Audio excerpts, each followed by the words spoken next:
পঞ্চমীর সন্ধ্যা। Office থেকে ফিরে তোমাদের দিদিকে এবং গুল্লুবাবুকে নিয়ে বেরিয়ে পড়েছি কিছু বিশেষ কাজে। মানুষের জীবন কর্মব্যস্ত হলেও বাইরের পরিবেশ কিন্তু থেমে নেই। বাইরের পরিবেশ সেজে উঠেছে পুজোর আবহে।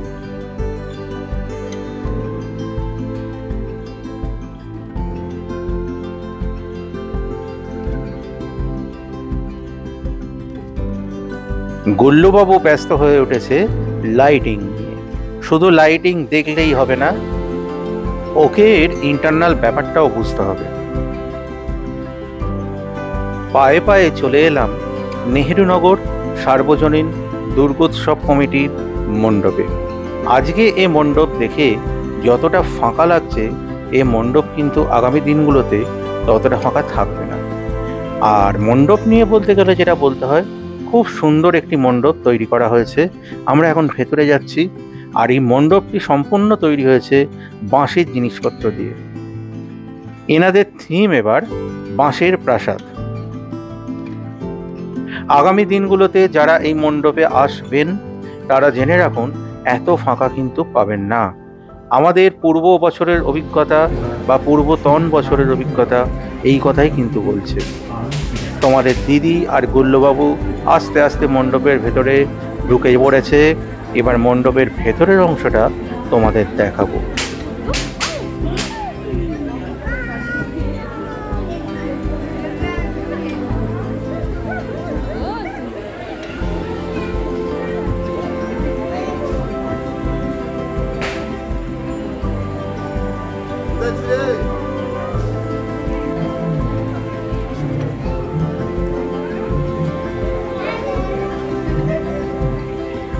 শিশুদের এবং মানুষের কোলাহলে মুখরিত সম্পূর্ণ মণ্ডপ প্রাঙ্গণ।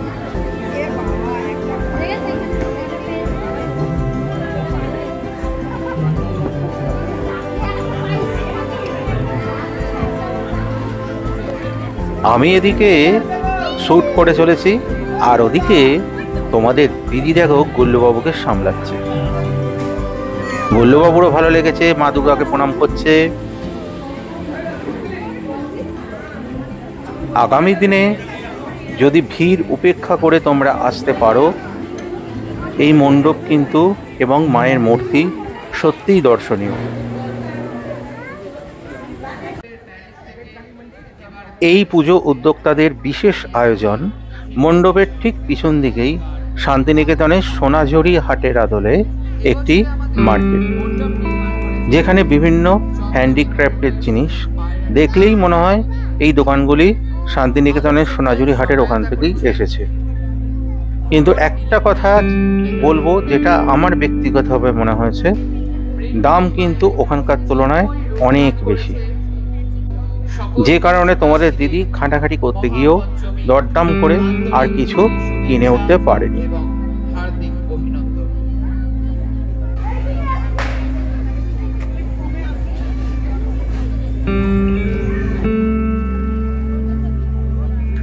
মণ্ডপ থেকে বেরিয়ে এলাম। বাইরের অংশটা সুন্দর করে আলো দিয়ে সাজানো। এবার আমাদের যাত্রা অন্য আর এক মণ্ডপে। ভিড়ের কারণে পরবর্তী দিনগুলোতে এই মণ্ডপেও যেমন ঢোকা যায় না, ওই মণ্ডপেরও সেম অবস্থা।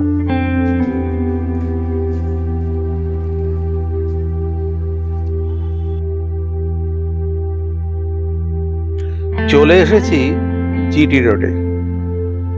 যে আলোকসজ্জা দেখলে তা ওই মণ্ডপে, মাহেশ শিবতলা। তোমাদের দিদি আর গুল্লুবাবু দেখো, গুল্লুবাবু নখ খেতে খেতে ভাবছে এ কোথায় নিয়ে এলো। এরপর আমরা এগিয়ে চলেছি শিবতলার রাস্তা ধরে মূল মণ্ডপের দিকে। টোটাল রাস্তাটাই এরকম লাইটিং এর গেট দিয়ে সাজানো। তবে এখানের মণ্ডপ একটি বিশেষ আকর্ষণ রয়েছে, যেটা তোমরা একটু বাদেই দেখতে পাবে। অপেক্ষা করো একটু।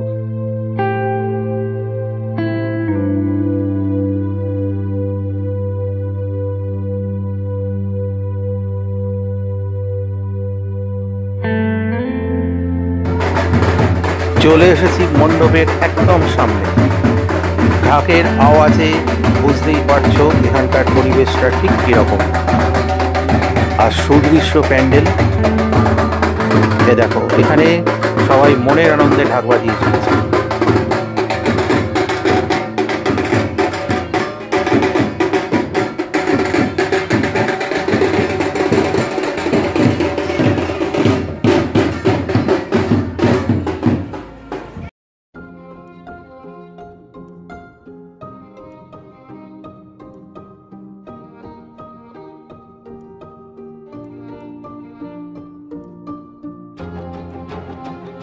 এখানকার থিম হচ্ছে মানব সভ্যতা ভার্সেস যন্ত্র সভ্যতা। ভেতরে সেই বিষয়টিকেই ব্যাখ্যা করা আছে। একদিকে মানব ভ্রূণ তৈরি হচ্ছে, অন্যদিকে রোবট তৈরি হচ্ছে।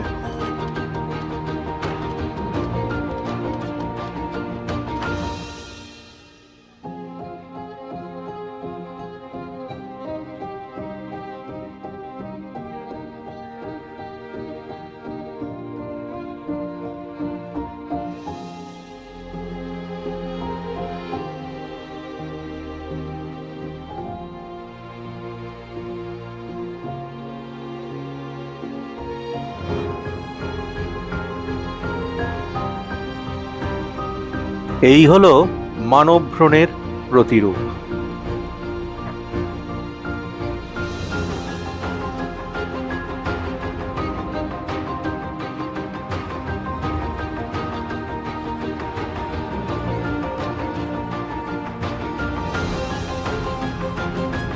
আর এদিকে দেখো রোবট তৈরি হচ্ছে।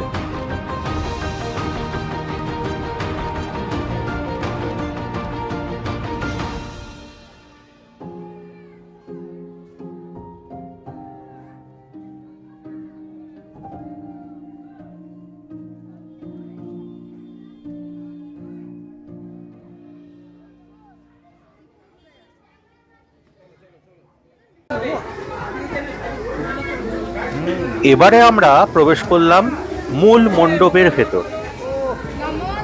এখানেও এক স্বপ্নময় পরিবেশ, নীল আলোয় ঘেরা।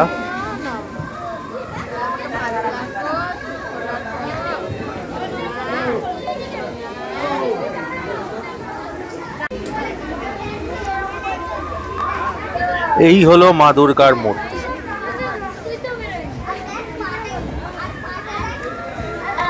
এখনো সাজানোর কাজ চলছে।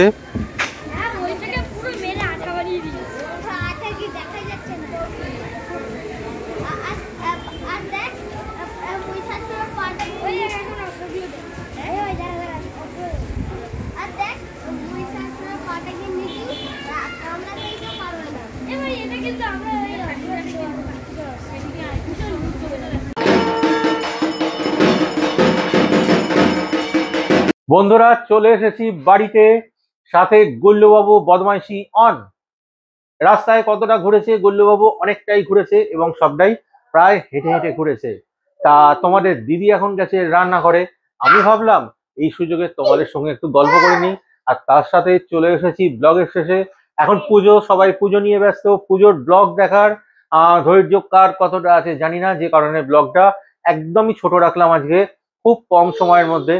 আমাদের ব্লগ জেনারেলি 20 থেকে 25 মিনিট কি আধ ঘন্টা হয়, আজকে সেখানে খুব বেশি হলে 10 থেকে 12 মিনিট। তা যাই হোক, আজকে রাতের প্ল্যান হচ্ছে ঘুমানো। আর কালকে তো রবিবার যেহেতু ছুটি, মহাষষ্ঠী বলে কিন্তু ছুটি নয়। তা কালকে সকালে প্রাথমিক প্ল্যানটাও সেরে রাখা আছে, যার প্রথম হচ্ছে বেলায় ঘুম থেকে ওঠা। তা তারপরে আরো অনেক কাজকর্ম। দেখতে থাকো পুজোর দিনগুলো। খুব থ্রিলিং ব্লগ আসতে চলেছে, যদি সবকিছু ঠিকঠাক থাকে, যদি ওয়েদার সুট বৃষ্টি নামিয়ে ঝামেলা না পাকায়, সবকিছুই তোমাদের সাথে শেয়ার করব। আর তোমাদের পরিকল্পনা কি পুজোর, আর আমাদের ব্লগ শেয়ারিং কেমন লাগছে জানাতে ভুলো না। আপাতত আজকে এটুকুই, আবার দেখা হবে আগামীকাল পরবর্তী ব্লগে। ততক্ষণের জন্য টাটা, সবাই খুব ভালো থেকো আর পুজো এনজয় করো নিজের মতো।